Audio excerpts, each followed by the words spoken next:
آپ دیکھ رہے ہیں ویژن آج کل اور میں ہوں عمران علی۔ ناظرین، آج ہمارے ساتھ بات چیت کرنے کے لیے ہیں مفتی سید محمد مختار قاسمی صاحب۔ آج جن باتوں کو لے کر ہم آپ سے روبرو ہوئے ہیں ان میں شادی اور نکاح ہے۔ آپ تمام لوگ جیسا جانتے ہیں کہ شادی اور نکاح ایک اہم فریضہ ہے اور اس سے ہر خاص و عام کو گزرنا پڑتا ہے، لیکن کچھ باتیں ایسی ہیں دین کے حوالے سے جنہیں ہمیں جاننے کی ضرورت ہوتی ہے۔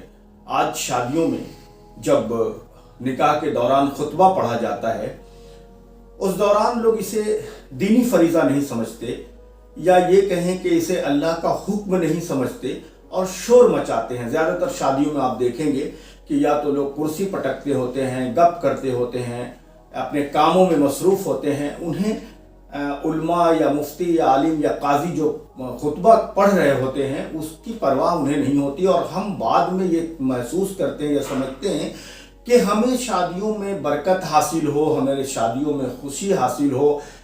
تو یہ سب کچھ کیسے ہو سکتا ہے جب ہم اللہ کے حکم کو ہی صحیح سے سن نہیں پا رہے ہیں؟ بہرحال ہمارے ساتھ مفتی سید محمد مختار قاسمی صاحب ہیں۔ ہم اس حوالے سے خطبہ کے حوالے سے ہم بات کی شروعات کریں گے۔ مفتی صاحب، آپ کا استقبال ہے ویژن آج کل میں۔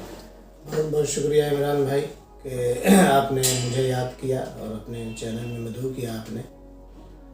آپ کا سوال جو ہے وہ یہ ہے کہ خطبے سے متعلق۔ جی، خطبہ مفتی صاحب ہم چاہیں گے ہم اپنے ناظرین کے لیے کہ خطبے میں کیا کہا گیا ہے۔ پہلے تو یہ کہ یہ خطبہ قرآن سے ہے یا حدیث سے ہے، یہ ہمارے ناظرین کو بتائیں، اور دوسرے کہ خطبے میں عربی میں جو باتیں ہیں وہ اس کا اردو میں کیا ہے، کہ تاکہ عام لوگ سمجھ سکے کہ خطبے میں کہا کیا جاتا ہے۔ سب سے پہلے تو یہ سمجھ لینا ہے کہ نکاح کے اندر خطبہ جو ہے وہ سنت ہے۔ جی، اللہ کے نبی صلی اللہ علیہ وسلم کچھ خطبہ یعنی بیان تقریر کچھ جو ہے ناظرین کو، جو سامعین نکاح میں موجود ہوتے تھے ان لوگوں کو جو ہے بیان کرتے تھے اللہ کے نبی صلی اللہ علیہ وسلم۔ وہ ایک سنت ہے جو قاضی جو ہے کھڑے ہو کر خطبہ دیتے ہیں۔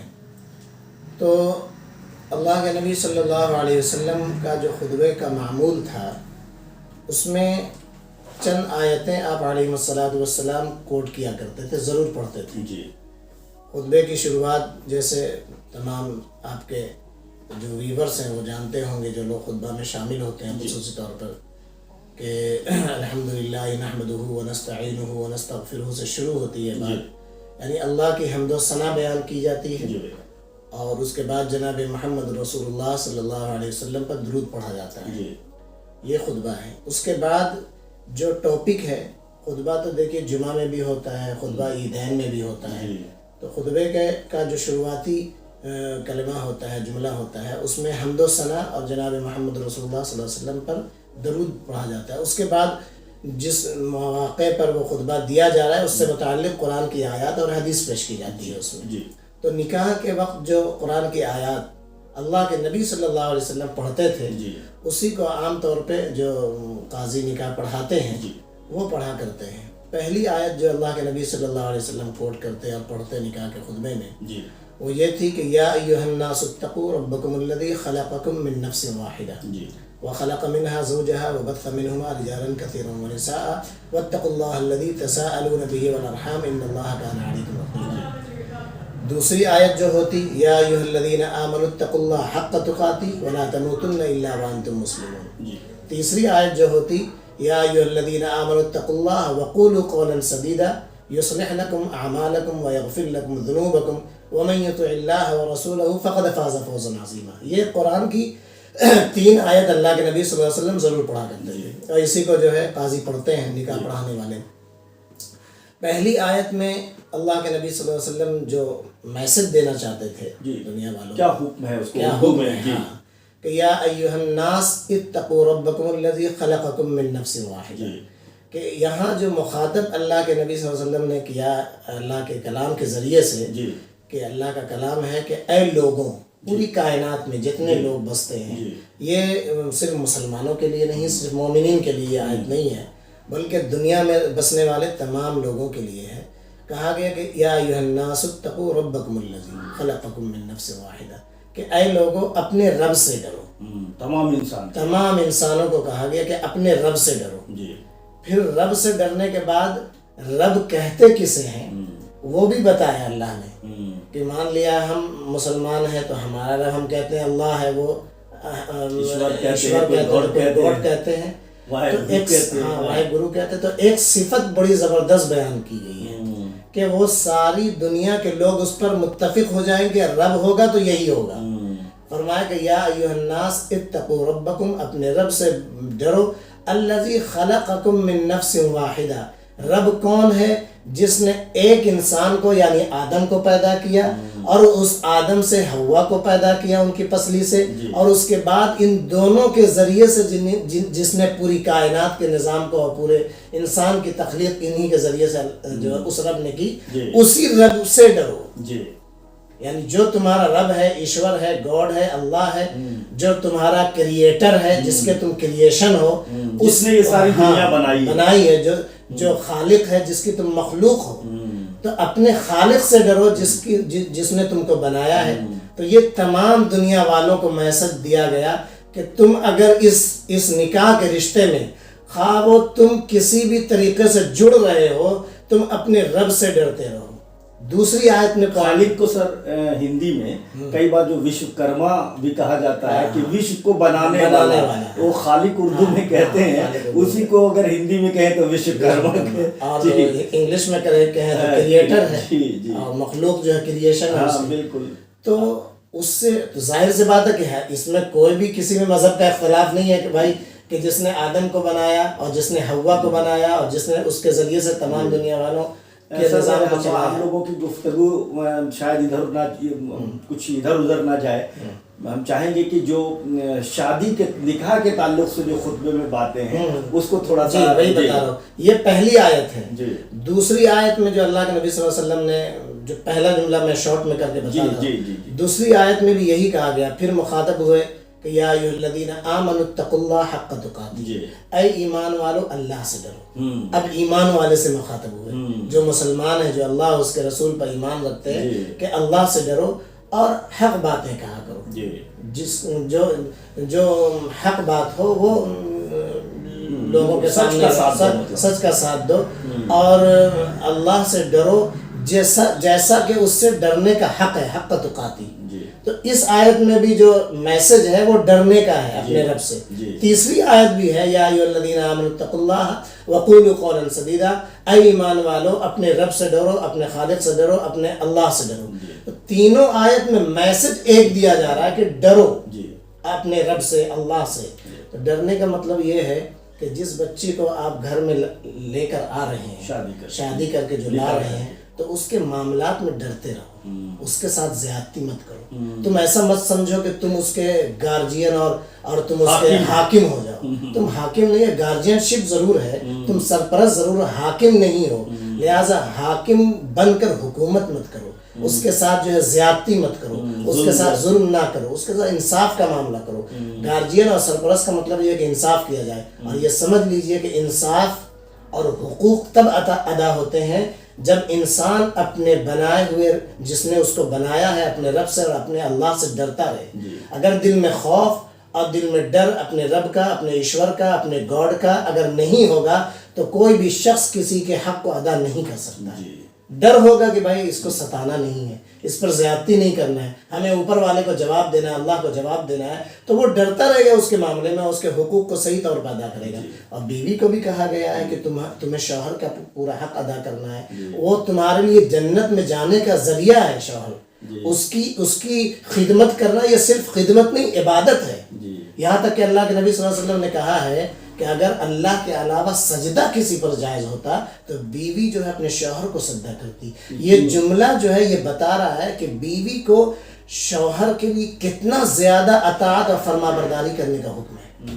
یہ دونوں باتیں یہ بات جو ہے میسج دیا گیا ہے. خطبے میں جو آپ پوچھ رہے تھے کہ خطبے میں میسج کیا ہے جو عربی میں لوگ سمجھ نہیں پاتے، یہ ہے دوسری اور حدیثیں پڑھی جاتی ہے النکاح من سنتی کہ یہ نکاح جو ہے اللہ کے نبی صلی اللہ علیہ وسلم کی سنت ہے.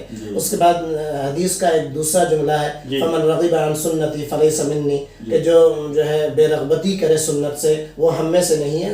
نکاح کرنا چاہیے تاکہ برائی سے اور تمام چیزوں سے لوگ بچتے رہیں. تیسری چیز اس میں یہ بتا دوں، ایک اور حدیث خصوصی طور پر میں اس کو پڑھتا ہوں جہاں نکاح پڑھانا رہتا ہے، کہ حدیث ہے کہ اذا تزوج العبد استکمل نصف الدین فلیتقی نصف الباقی. اللہ کے نبی صلی اللہ علیہ وسلم نے فرمایا کہ اذا تزوج العبد جب بندہ نکاح کر لیتا ہے تو استکمل نصف الدین وہ نکاح کرنے کے بعد دین کو آدھا مکمل کر دیتا ہے. بہت کمال کی بات ہے کہ نکاح بظاہر تو ایسا لگ رہا ہے کہ سنت ہے، لیکن حدیث یہ آ رہی کہ یہ بڑا فریضہ ہے، ایسی سنت ہے کہ اس نے آدھے دین کو مکمل کر لیا. اور پھر دوسرا اس میں جو سماجی کے ساتھ دینی عمل بھی ہے، دینی عمل ہے، زبردست دینی عمل ہے. اس کو بھلے سے لوگ اس کو نہ سمجھ پاتے ہوں. آگے فرمایا فلیتقی نصف الباقی. یہاں بھی وہی بات بتائی گئی جو قرآن میں بتائی گئی تھی کہ اب بقیہ جو تمہاری زندگی کا دوسرا اسٹیپ شروع ہو رہا ہے، دوسرا مرحلہ زندگی کا شروع ہو رہا ہے جوانی نکاح کے بعد، اب اس میں تم اپنے رب، اپنے گاڈ، اپنے ایشور سے ڈرتے رہو ہمیشہ تاکہ تمہاری زندگی صحیح طور پر گزر بسر ہوتی رہے. مفتی صاحب آپ نے خطبے کے حوالے سے جو باتیں بتائی، جو حکم ہے لوگوں کے لیے، چاہے وہ لڑکی ہو یا لڑکا ہو، یہ باتیں خطبہ میں کہی جاتی ہیں، لیکن جو معاشرے میں دیکھنے کو ملتا ہے کہ جب خطبہ ہوتا ہے نکاح کے دوران تو لوگ چیخ پکار میں لگے رہتے ہیں. کہیں مائک وائک لگا ہوا ہے تب تو لوگ تھوڑا سن بھی لیتے ہیں، اور نہیں تو شور ہوتا ہے، لوگ اپنی باتوں میں رہتے ہیں، ان کو اس کی پرواہ نہیں رہتی ہے. تو کیا یہ برکت میں رکاوٹ ہے؟ ایسی باتیں اگر ایسے حالات ہوں گے تو وہ اگر برکت کی امیدیں کریں، خوشیوں کی امیدیں کریں اور اللہ کی باتوں کو سنیں بھی نہیں، تو اس حوالے سے کیا کہیں گے؟ اور جیسا آپ نے 2 جگہ میں نے سنا بھی آپ کی تقریروں میں کہ یہ واجب ہے اور واجب جو ہے وہ فرض کے قریب ہے، تو اس حوالے سے کیا کہیں گے؟ دیکھیے نکاح کے اندر جو سنت ہے خطبہ، وہ خطبہ پڑھنا تو سنت ہے لیکن اس کا سننا ضروری ہے، واجب ہے. ہاں واجب ہے. اس کو سنیں گے اور بغور سماعت کریں گے. اس لیے کہا گیا کہ جب نکاح کے اندر خطبہ پڑھا جانے لگے تو لوگ بالکل خاموش ہو جائیں اور ادب کے ساتھ بیٹھ جائیں اور اس کو بغور سماعت کریں، الا یہ کہ ان کو سمجھ میں آ رہا ہو یا نہ سمجھ میں آ رہا ہو. اس کو بغور سماعت کرنا ہے، کیونکہ قرآن کی ایک تو آیت پڑھی جا رہی ہے، احادیث پڑھی جا رہی ہیں، اس کے آداب کو ملحوظ رکھنا چاہیے. جب قرآن کے اندر یہ آیت آئی ہے کہ وَإِذَا قُرِئَ الْقُرْآنُ فَاسْتَمِعُوا لَهُ وَأَنصِتُوا لَعَلَّكُمْ تُرْحَمُونَ، کہ جب قرآن کو پڑھا جائے تو تم خاموش ہو جاؤ. یہ آرڈر ہے اللہ کا، فَاسْتَمِعُوا لَهُ وَأَنصِتُوا لَعَلَّكُمْ تُرْحَمُونَ، خاموش ہو جاؤ اور غور سے سنو تاکہ تم پر اللہ کی رحمت کا نزول ہو. تو آپ غور سے سنیں گے نہیں تو برکت آئے گی نہیں، غور سے سنیں گے نہیں تو رحمت آئے گی نہیں. اور یہ تو عجیب بات ہے کہ جس مقصد کے لیے آپ اپنے گھر سے بن سفر کر چلے ہیں، جس مقصد کے لیے آپ نے سفر کی صعوبتوں کو جھیلا ہے، جس مقصد کے لیے آپ گاڑی پر بیٹھے اور دلہے کے ساتھ اور ساتھی بنے اور آپ اس کے عزیز ہیں اور اس کے رشتہ دار ہیں دلہے کے، اور آپ کو لے کر جایا گیا ہے، سلیکٹ کر کے لے جایا گیا ہے کہ بھائی ان کو ایک گھر سے ان کو دینا ہے، ایک گھر سے ان کو دینا ہے. اب وہ شخص مین جس مقصد کے لیے گیا ہے وہ صرف کھانا کھا کر چلا جائے اور اس کا اس وقت تک ساتھ نہ دے جب تک کہ وہ نکال، تو یہ تو عجیب بات ہو گئی کہ ہم تو اپنا سمجھ کر بھائی لے گئے تھے، ہم تو بیگانے ہو گئے کہ بیچ راستے میں مجھ کو چھوڑ دیا، ابھی نکاح ہوا بھی نہیں، کھانا پینا. ایک مینٹلٹی بن گئی عمران بھائی کہ بارات میں جانے کا مطلب یہ ہے کہ جم کے کھانا پینا کھا لینا. اور مسئلہ یہ بھی ہے کہ آپ جتنے بارات جا رہے ہیں وہ بھی صحیح ہے کہ نہیں صحیح ہے، مسئلہ تو باراتی کا بھی ہے کہ باراتی لے جانا یا اس طرح جو آج کل ماحول بنا ہوا ہے. اپنے اگلے بات چیت میں آپ سے ضرور اس معاملے پر بات کریں گے. ہم اپنے ناظرین کو جو ہماری بات چیت ہے مفتی مختار سید محمد مختار قاسمی صاحب سے وہ سن رہے تھے خطبے کے حوالے سے، جو کہ مفتی صاحب نے صاف بتا دیا کہ خطبہ جو ہے وہ اللہ کا حکم ہے اور وہ باتیں کو سننا سمجھنا شادی کے دوران بہت ضروری ہے. اور خاص طور سے جو قرآن کی آیتیں جب پڑھی جاتی ہیں تو اس وقت خاموش رہنا بہت ضروری ہے، اور لوگ شادی کی محفل میں شور مچاتے رہتے ہیں، یہ چیزیں اچھی نہیں ہیں اور اس سے آپ برکت اور خوشی کی امید نہیں رکھ سکتے. ویورز آپ ہماری بات سن رہے تھے، اگر آپ کچھ اپنی رائے دینا چاہتے ہیں، اپنے کچھ کچھ کہنا چاہتے ہیں اس تعلق سے تو آپ کمنٹ باکس میں ضرور بتائیں، اور اگر کچھ الگ چیزیں جاننا چاہتے ہیں آئندہ کے لیے تو ضرور ہمیں آپ کمنٹ باکس میں اپنی رائے دیں۔ ویورز، ہم سے جڑنے کے لیے بہت بہت شکریہ۔